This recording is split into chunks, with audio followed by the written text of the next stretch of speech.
Salut tout le monde et bienvenue dans un nouveau Point Lecture. Dans ce point lecture, je vais vous parler de 5 romans, dont 2 qui sont des suites, voire même une fin de saga. Oui, je continue mon Kill Saga, hein, je vous en parlerai bientôt. J'ai une très grosse déception. Je suis vraiment très déçue d'être déçue par ce roman, parce que j'en attendais vraiment beaucoup, et en fait, j'ai vraiment pas aimé. Mais je vais vous en parler plus tard, donc on va commencer par des plutôt bonnes lectures. Le premier livre dont je vais vous parler, il s'agit de Le Cas Zéro de Sarah Barouk, aux éditions Albert Michel.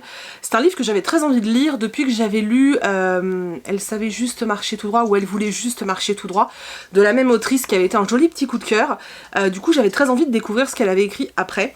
Et du coup c'est chose faite maintenant, et je reste sur ma pensée que cette autrice a une plume très addictive en fait. La première chose en fait qui m'a marqué entre guillemets dans ce roman, c'est le fait que une fois que tu le commences, t'as envie de continuer. Alors pourtant il est assez grand, il est assez long.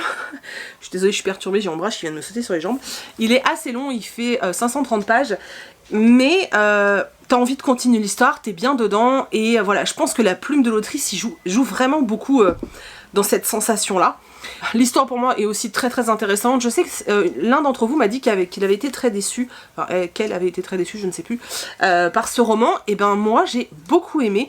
Alors le côté enquête et thriller, oui, petite enquête, c'est pas ce qui m'a le plus passionné. Moi ce que j'ai aimé, c'est justement de retomber entre guillemets dans cette époque et dans cette ambiance où on a découvert le sida, et où il y a le premier cas de LAV, puisque l'appellation sida n'existait pas à l'époque en France, et c'est hyper intéressant. Donc dans cette histoire on suit Laurent, qui est médecin généraliste, enfin il est médecin généraliste, il est chef de clinique d'ailleurs, et voilà, on le suit un peu dans sa vie de famille, où c'est pas forcément facile parce qu'il est très absent du fait de son travail, et aussi parce qu'il choisit entre guillemets de l'être, dans le sens où en fait il est tellement investi dans son boulot de médecin que il ne conçoit pas dire qu'il n'est pas disponible, il ne conçoit pas tout ça. Pour lui, à partir du moment où tu as choisi d'être médecin, tu t'engages en fait à répondre, à être présent, et ça lui vient pas à l'esprit en fait de dire non je suis malade, non je peux pas venir quoi. Donc c'est assez compliqué avec sa femme, et surtout avec sa petite fille qui a du mal à accepter de pas voir son papa. Sa femme en plus est enceinte et sa grossesse se passe pas super bien, donc elle aimerait que Laurent soit plus présent, mais lui il est très investi en fait dans son boulot. C'est un jeune homme qui est d'origine, alors je sais plus si c'est tunisienne ou marocaine, et en fait ça a une importance dans le roman, puisque il s'est dit en fait que lui il est français parce qu'il est arrivé en France, il était tout gamin en fait, donc pour lui ce qui domine et la culture qui domine c'est la culture française, et il se sent français, mais parfois on lui fait quand même sentir que il n'est qu'enfant d'immigrés, et il n'est pas dans son pays en fait. Je pense notamment à des phrases dites par le directeur, son directeur, qui va lui sortir des trucs genre dans ce pays c'est pas comme chez vous. Voilà, c'est assez dur à lire, mais en même temps c'est la triste vérité, donc voilà. Donc Laurent en fait arrive au travail, il est appelé pour une urgence, il va arriver au boulot, et en fait en regardant un dossier de ses patients, il va trouver des résultats d'analyse qui sont très inquiétants, et il va se rendre compte que ces résultats n'appartiennent pas à sa patiente, et il va commencer à vouloir savoir à qui appartiennent ces résultats, parce que la personne qui a fait ces examens est en train de mourir littéralement, et lui veut absolument savoir qui c'est. Le problème c'est qu'il va vite se rendre compte que ce patient est suivi par son chef, et qu'il y a tout un mystère autour de ce patient, qu'on essaye impérativement de le cacher, qu'il faut que personne ne sache que ce patient a été suivi dans cet hôpital. Et du coup Laurent lui il va creuser, il veut savoir ce qui se passe, mais surtout pour l'homme en fait, pour le patient. Il est vraiment dans cette optique là de il faut penser à sauver cet homme en fait, et cet homme est en train de mourir, il faut absolument que je le retrouve, il faut absolument qu'on le sauve. On est dans un contexte, on est en 1982, donc dans un contexte où ce qu'on appelait à l'époque le cancer gay est en pleine expansion, voilà, en pleine naissance, et se répand particulièrement aux États-Unis. On commence à avoir très peur de voir des cas en France. Au début on pense que clairement c'est une maladie qui au début est assimilée à la communauté homosexuelle. Et très rapidement on va se rendre compte que même les personnes qui ne sont pas homosexuelles sont contaminées par le LAV, donc voilà, l'appellation va évoluer après, mais à cette époque-là, c'était bel et bien considéré comme le cancer gay, ou pour le milieu médical, le LAV. parce qu'on parle pas du tout du sida à ce moment-là, puisque c'est pas du tout le terme employé. Du coup, lui, en fait, va se rendre compte que cet homme mystérieux que tout le monde cache, serait probablement le premier cas de LAV en France.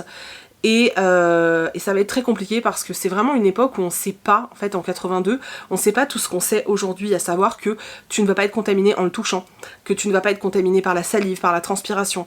Tout ça à l'époque on l'ignore, à l'époque on se demande même si le simple contact physique ne peut pas te transmettre la maladie. En plus, ils savent pas du tout comment la prendre en charge, étant donné que la maladie détruit tout ton système immunitaire et que finalement tu vas mourir d'autres choses, mais que du coup tu contractes tellement d'autres maladies à côté qui vont te tuer finalement. Ils savent pas par où commencer, ils savent pas qui traiter. Personne n'accepte d'opérer les malades parce que les médecins ont aussi peur pour eux et pour leurs patients qu'une propagation ait lieu. Et Laurent est au milieu de tout ça, et lui va penser qu'à sauver cet homme, sauf qu'il va pas forcément penser à lui ou à sa famille, et il va commencer à mener cette enquête, à savoir pourquoi on cache cet homme. Ça va pas forcément être très facile pour lui, parce que c'est vraiment plus haut que ça se passe, et qu'on veut cacher cette histoire. Il y a une espèce d'intrigue policière, entre guillemets, c'est pas policière, mais il y a une espèce d'intrigue qui se veut policière, qui est pas forcément passionnante. Il y a quelques scènes qui sont un peu what the fuck, et t'es en mode non mais ouais, je suis pas sûre en fait, mais le contexte est super sympa, l'écriture est vraiment chouette. Je trouve que c'est vraiment cool en fait de repartir dans le passé comme ça. Je vous en avais parlé avec D'un trait de fusain, de repartir comme ça dans le passé et de savoir comment ça se passait justement il y a 30 ans par rapport à aujourd'hui en fait. Dans le livre, on m'avait mis justement... Dans le roman, Albert Michel m'avait glissé un article de journal, hop, voilà, qui parle justement du cancer gay, puisque c'était réellement le nom donné à l'époque. Et ils ont mis, je trouve ça très drôle, un préservatif à l'effigie du roman. Ça veut pas faire le focus, voilà. Donc voilà, pour moi c'est un livre qui est vraiment intéressant, qui est vraiment sympa. C'est vrai que l'intrigue en elle-même est pas extraordinaire, mais elle reste très chouette. L'écriture de l'autrice est vraiment agréable à lire, je trouve qu'elle a une plume qui est vraiment agréable en fait. C'est fluide, c'est simple, mais en même temps c'est plutôt bien tourné, et du coup tu passes un très bon moment. Moi c'est un roman que j'ai vraiment beaucoup aimé. Si vous aimez les histoires et les enquêtes comme ça, un petit peu dans le milieu médical, où en plus là on te replonge dans les années 80 au début, à l'apparition en fait des premiers cas de sida en France, et ben voilà, n'hésitez pas, c'est vraiment un roman qui est plutôt cool. On a aussi tout l'aspect immigration du coup, avec Laurent, je vous ai dit, qui vient d'un pays arabe, qui nous parle un peu de sa famille, parce que ses frères sont là, qui nous parle de tout ça, et c'est vraiment chouette. On nous parle aussi forcément un petit peu d'homosexualité, et ouais, non, il y a beaucoup de thèmes abordés, et j'avoue que moi j'ai vraiment beaucoup aimé ce livre, donc voilà. Je vais maintenant vous parler de Tout en haut de ma liste de Emily Blaine aux éditions Harlequin. Donc c'est une romance de Noël que j'ai moyennement aimée. Alors ce qui m'a fait plus l'aimer, on va dire que c'est la fin. J'ai adoré quand toutes les histoires se sont retrouvées en fait, et voir le lien entre chaque couple, c'était plutôt sympa. Donc on va suivre 3 couples, tous différents des uns des autres, qui vont se rencontrer justement, enfin chaque couple va se rencontrer, et ensuite tous les couples vont se rencontrer. Oh, c'est compliqué ce que je raconte. Et c'était vraiment sympa, voilà, c'est une petite romance légère, il n'y a rien de dingue, mais c'était plutôt sympa. On va suivre, dans l'un des couples, on a une star de cinéma qui ne supporte plus, alors ça se passe aux États-Unis, je trouve ça dommage parce que l'autrice est française, mais bon, c'est un autre débat. Donc ça se passe aux États-Unis. On suit d'une part un homme qui est une star de cinéma qui ne supporte plus en fait la vie qu'il a. On lui impose une fausse petite amie parce que c'est bien pour sa carrière, etc. Il pète un peu un câble, il voit une annonce disant, en fait, je sais plus, c'est une annonce qui cherche quelqu'un pour aider à retaper une baraque en échange du gîte et du couvert. Il va y aller, et là il va rencontrer une femme, et ça va être l'amour fou. On suit un jeune homme également qui va participer à une étude sociologique. Sa sœur fait une étude sociologique et va lui demander de participer. Et en fait, quand il va arriver, c'est sur les relations homme-femme, il va avoir un vrai coup de cœur et un vrai coup de foudre pour l'autre femme en fait qui participe, la femme qui participe avec lui à cette étude. Et ils vont prendre la fuite tous les deux et vivre voilà, 1 ou 2 journées assez dingues. C'était assez mignon. Et ensuite, on suit aussi une jeune femme qui s'appelle Olivia, qui est folle amoureuse d'un ami d'enfance, sauf que pour pas passer pour une idiote. Lors d'une soirée, elle va prétendre qu'elle est déjà fiancée à un homme qui s'appelle Kaloum, qu'elle connaît, hein, qui est un pote à elle. Et du coup, le problème c'est que ce mensonge va amplifier et que tout le monde va la croire, au point que ses parents vont lui demander de l'inviter pour Noël. Donc elle va demander à son meilleur pote Kaloum, qui lui est secrètement amoureux d'elle, on le sait dès le début, de l'aider en fait, et de jouer le rôle de son petit ami. Et bien sûr, ces 6 personnages vont se retrouver autour d'un truc précis à Noël, et voilà. Donc c'est assez gentil, c'est sympathique, ça se lit plutôt bien. Le truc qui est un peu frustrant parfois, c'est que du coup vous allez avoir l'histoire d'Olivia et Kaloum sur par exemple un chapitre, le chapitre d'après ça va être l'histoire de Jefferson, le chapitre d'après ça va être l'histoire de Mason, et puis on revient à la première histoire. Enfin vous voyez, et c'est un peu pénible en fait ce truc, ce système là, parce que finalement toi t'es hyper bien par exemple dans l'histoire d'Olivia et Kaloum, et ben il va falloir que t'attendes deux autres chapitres pour y retourner.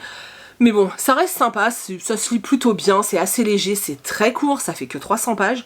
Donc voilà, si ça vous tente, pourquoi pas. Je vais vous parler de mon énorme déception et ensuite on passera aux suites de saga.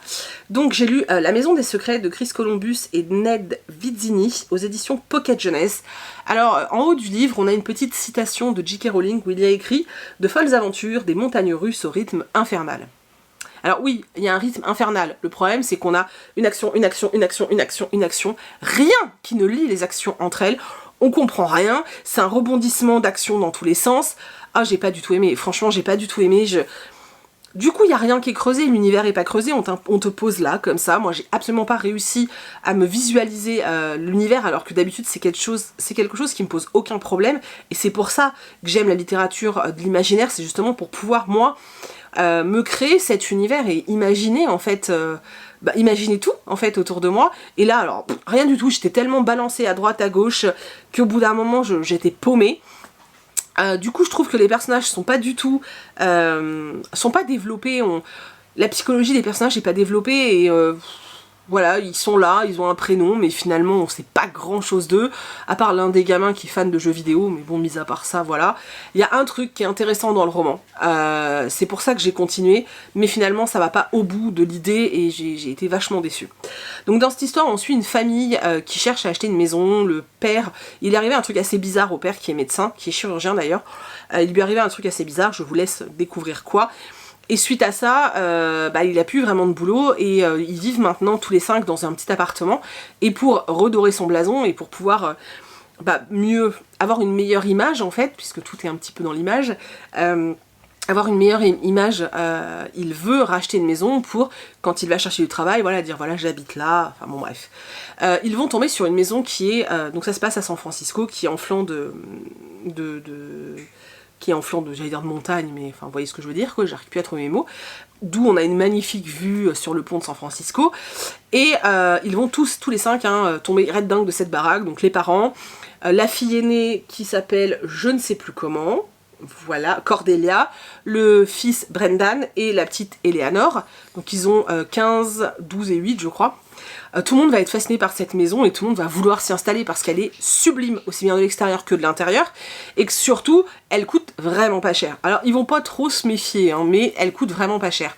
Ils vont trouver une statue assez bizarre dans le jardin, et le lendemain, la statue va avoir disparu, donc les enfants ont commencé à se poser des questions, sauf qu'en fait, j'ai eu limite l'impression, si vous voulez, qu'on a passé plus de temps sur cette histoire de visite de maison, enfin le rythme était plus lent sur cette partie-là, donc la visite de la maison, est-ce qu'on la prend, est-ce qu'on la prend pas, finalement, bam, en un claquement de doigts, on s'installe, la statue n'est plus une statue, mais une espèce de sorcière qui rentre dans la maison, qui se met à tout péter, on sait pas pourquoi, et les parents disparaissent, les enfants se retrouvent coincés dans cette maison. Quand ils veulent sortir de la maison, ils ne sont plus à San Francisco, mais dans une espèce de forêt, dans un truc assez bizarre, où il se passe des trucs vraiment étranges, avec des libellules géantes, avec des géants, avec des chevaliers qui arrivent, on sait pas d'où, un pilote d'avion un peu chelou qui débarque aussi.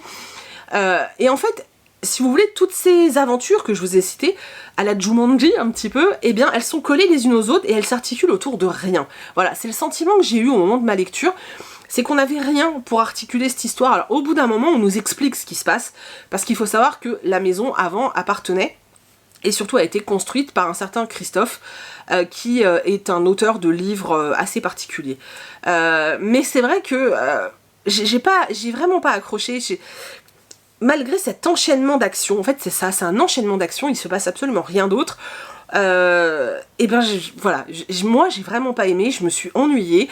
Voilà, pour moi c'est une énorme déception et vraiment je suis triste en fait parce que j'avais tellement envie de m'éclater en lisant ce livre, enfin il était tellement prometteur. Voilà, dans le résumé on vous le dit, hein, ils sont loin, on parle des enfants, ils sont loin d'imaginer qu'une sorcière maléfique les attend dans la maison pour les expédier dans les livres de l'ancien propriétaire. Sauf qu'ils sautent pas d'un livre à l'autre. Voilà, le problème c'est qu'il manque un truc, il y a un truc qui va pas. Et c'est fort dommage parce que c'était ultra prometteur. Mais non, alors c'est un tome 1, je vous le dis parce que c'est écrit nulle part. Je ne lirai pas la suite, je ne vais pas garder ce livre-là non plus. Parce que, voilà, je suis très triste. Voilà, je suis vraiment très triste parce que depuis que je l'ai, j'ai qu'une envie, c'est de le dévorer et de passer un moment génial. Et quand je l'ai enfin pris et que j'étais enfin en mode je vais le lire, bah voilà, ça l'a vraiment pas fait. Je vais maintenant vous parler d'une fin de saga, donc j'ai lu le tome 3 de Rebelles du désert qui s'appelle La Tempête, donc de Alwyn Hamilton. Donc je vais pas vous dire grand chose sur ce roman étant donné que c'est un tome 3, que ça termine une saga, mais du coup maintenant j'ai un avis global sur la saga et c'est vraiment une saga que j'ai beaucoup aimée. Si vous aimez des univers un petit peu féeriques comme ça qui se passent dans le désert, avec des peuples complètement différents, des djinns, les enfants des djinns, voilà, c'est vraiment génial, des gens qui ont des pouvoirs, c'est vraiment top, j'ai adoré cet univers chaud, étouffant, qui se passe dans le désert, c'était vraiment super cool. Le tome 3 est vraiment chouette, ça se termine très bien. Le tome 2 était très bien aussi, et c'est ça que j'aime dans cette saga, c'est que on n'a pas, si vous voulez, un tome 1 hyper introductif avec un tome 2 hyper plan-plan et un 3 qui explose. Non, là, tout est bien dans le tome 1, effectivement, c'est introductif, mais on t'introduit bien l'univers et t'as envie tellement de continuer, c'est un truc de ouf.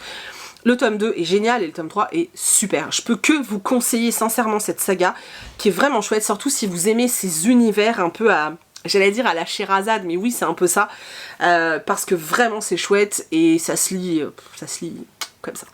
Et l'autre saga dont je vais vous parler, il s'agit de la saga de Sarah J. Maas. Donc là c'est le tome 2, Un palais de colère et de brume, chez La Martinière J-Fiction, je crois, oui c'est ça. Alors j'avais lu le tome 1 il y a quand même pas mal de temps à sa sortie, j'avais eu un énorme coup de cœur. Et puis j'avais gardé le tome 2 déjà parce que c'est une énorme bricasse qui fait... il fait quoi ? Il fait plus de 700 pages, hein, voilà. Et puis parce que je ne savais pas quand sortait le tome 3. Donc voilà, et c'est vrai que, bon, j'aurais pu les lire en VO, mais ça me fait peur en fait. Ceux-là, j'ai essayé les Kéléana en VO et j'ai beaucoup de mal. Donc en fait, voilà, je voulais pas les lire en VO. J'ai reçu un communiqué de presse de La Martinière me disant que le tome 3 arrivait, donc là je me suis dit, va peut-être falloir lire le 2. Et alors, je comprenais pas trop au départ parce que tout le monde me disait que le tome 2 était génialissime, qu'il était extra et tout. Et en fait, bon, les premiers chapitres, c'est sympa, mais c'est pas complètement dingue. Il a fallu que j'arrive à me remémorer tout ce qui s'était passé dans le tome 1. Le tome 1 qui est loin d'être gentillet d'ailleurs. Et puis alors, une fois que t'es dans l'histoire, j'avais qu'une envie tout le temps, c'était de retourner dans cette histoire. J'arrive pas à savoir si c'est un coup de cœur, en tout cas je peux vous dire que à chaque fois que j'éteignais ma liseuse, parce que je le lisais sur liseuse parce qu'il est trop lourd, et ben à chaque fois que je le lisais sur ma liseuse, j'avais qu'une envie, c'était d'y retourner, tout le temps en fait. Et quand je l'ai terminé, j'étais en mode dépression quoi, genre oh mais non, je veux la suite. Donc la suite arrive bientôt, heureusement, et je pense que là je vais pas la faire traîner. Donc pour vous parler un petit peu de cette saga, on suit, ça va être compliqué parce que je voudrais pas vous spoiler. On suit une jeune femme qui s'appelle, alors je sais pas comment ça se dit, en français c'est écrit Fer, donc Feiré, j'en sais rien, enfin bon bref, on va l'appeler Fer, ça me fait rire. Donc on suit une jeune fille qui s'appelle Fer, qui vit dans un petit village, auprès de son père qui est blessé, et de ses deux sœurs. Ils sont tous en train de mourir littéralement de faim. C'est la seule qui chasse et qui essaye de faire quelque chose hein, pour nourrir sa famille. Elle va se rendre dans la forêt, elle va tuer un animal qu'elle n'aurait pas dû tuer, et à partir de là, elle va être emmenée donc de l'autre côté du mur, puisque cet univers est coupé en deux, vous avez le côté des humains et le côté des faées. Elle va être emmenée du côté des faées, et là elle va être redevable de quelque chose, donc elle va être totalement introduite dans cet univers de faées. Elle va y rencontrer plusieurs personnages, dont Tamlin, qui est un faé qui a été maudit, et Rissande, qui est un méchant faé, on va dire, qui fait partie, lui, de la cour de la nuit, donc qui est pas quelqu'un de très gentil. Tamlin, lui, est de la cour du printemps. Elle va tomber éperdument amoureuse de Tamlin. Alors, je vous spoil rien, hein, c'est dès le début du roman, enfin, je veux dire, je crois que c'est quasiment écrit dans le résumé. Sauf qu'il va se passer des choses très très compliquées, puisque l'univers des faés est un petit peu en guerre. Il y a une femme qui s'appelle Amaranta, qui est horrible, en fait, et qui traite de très mauvaise façon les gens, et Fer va être retrouvé, va se retrouver plutôt mêlé à cette histoire, et là on la suit dans la suite de toute cette épopée, et ce que j'ai adoré, c'est qu'en fait on suit Rhysand. Il faut savoir que dès le tome 1, je ne supporte pas Tamlin, il me tape sur le système, c'est un personnage que j'aime pas, voilà, c'est un personnage que je n'aime pas depuis le début. Et puis voilà, j'aimais pas, alors ça faisait, oui, remake de La Belle et la Bête, hein, clairement, mais j'aimais pas leur histoire, j'aimais pas leur lien, la façon dont ils échangeaient entre eux, etc., ça me plaisait pas, et moi j'avais envie de voir plus Rhysand, j'avais vraiment envie de voir ce personnage, et alors je peux vous dire que dans le tome 2 on est servi, c'est-à-dire que dans le tome 2, on ne voit quasiment, alors on voit un petit peu Tamlin, donc pour tous ceux qui sont fans de Tamlin, vous êtes dans la mouise, parce que on le voit vraiment pas beaucoup, alors on le voit un petit peu, et puis alors après, pendant quasiment 600 pages, il n'y a que Rhysand et Fer et d'autres personnages. Et j'ai adoré ce que nous propose l'autrice. C'était génial, franchement c'était génial. La fin, j'étais un peu sur le popotin en mode mais tu peux pas me faire ça en fait, tu peux pas, c'est pas possible parce que moi je veux la suite. J'adore, franchement j'adore. Je l'ai bouffé en 2 jours alors que je faisais plein de trucs à côté, mais je vous dis j'étais obsédée, et je pense que c'est super bon signe quand tu sais, tu fermes ton roman, que tu vas faire autre chose, et pendant que tu es en train de faire autre chose, tu es en train de te dire vite j'ai envie de retourner lire, j'ai envie de retrouver Rhysand, Fer et compagnie, parce que voilà, on nous a introduit plein d'autres personnages que j'ai adorés, certains qui cachent certaines choses et j'ai trop envie de savoir ce qui se passe. Voilà, là je suis en mode je n'en peux plus, je veux le tome 3. Voilà, je vais me régaler en lisant le tome 3, mais vraiment je vais me régaler en lisant le tome 3. C'est vraiment une super saga, et franchement foncez, si vous aimez la fantasy, mais c'est de la bombe. Et si vous êtes comme moi à avoir mis de côté ce tome 2 parce qu'il est très long, beaucoup de pages, nanana, foncez. Alors moi ce que j'aime pas, c'est pour ça que je l'ai lu sur ma liseuse, c'est parce qu'en fait les pages sont trop blanches, et en ce moment il faut allumer la lumière à partir de 16h, hein, et en fait ça me pète les yeux, j'arrivais pas à le lire, et du coup voilà, c'est pour ça que je l'ai lu sur ma Kobo. Mais bon, le tome 3 je le lirai sur papier, faudra bien que je m'adapte, hein. donc voilà, en tout cas je vous recommande plus cette saga, mais vraiment plus, je sais pas combien de plus je peux vous donner, mais j'aime trop ce que fait Sarah J. Maas, j'ai adoré Keleana, et alors ça c'est encore un level au-dessus, c'est de la bombe, c'est génial, voilà. Foncez. Donc voilà, c'en est tout de ce point lecture. Je suis super contente parce qu'en ce moment j'avance beaucoup dans mes sagas. Je redécouvre ma pile à lire en ce moment, et c'est un bonheur absolu parce que du coup je prends réellement le temps d'avancer dans mes sagas, de lire ce que j'ai dans la bibliothèque. Là je suis en train de la regarder, en train de me dire oh mon dieu, il y a des trucs trop bien qui m'attendent, et c'est cool, voilà, c'est cool, je suis dans un bon mood de lecture, j'espère sincèrement que ça va continuer. Donc voilà, n'hésitez pas à me dire ce que vous avez lu dernièrement, si vous avez lu certains des romans que je vous ai présentés. Les sagas, est-ce que vous les avez lus, est-ce que vous avancez dans l'avancée justement de vos sagas, et puis voilà, dites-moi si vous avez envie de lecture particulière, comment ça se passe pour vous en ce moment, et voilà, j'attends tout ça dans les commentaires avec forte impatience parce que j'adore échanger avec vous. Je vous remercie du fond du cœur, comme d'habitude, d'avoir regardé cette vidéo jusqu'au bout. Je vous fais plein de très gros bisous, et je vous dis à bientôt.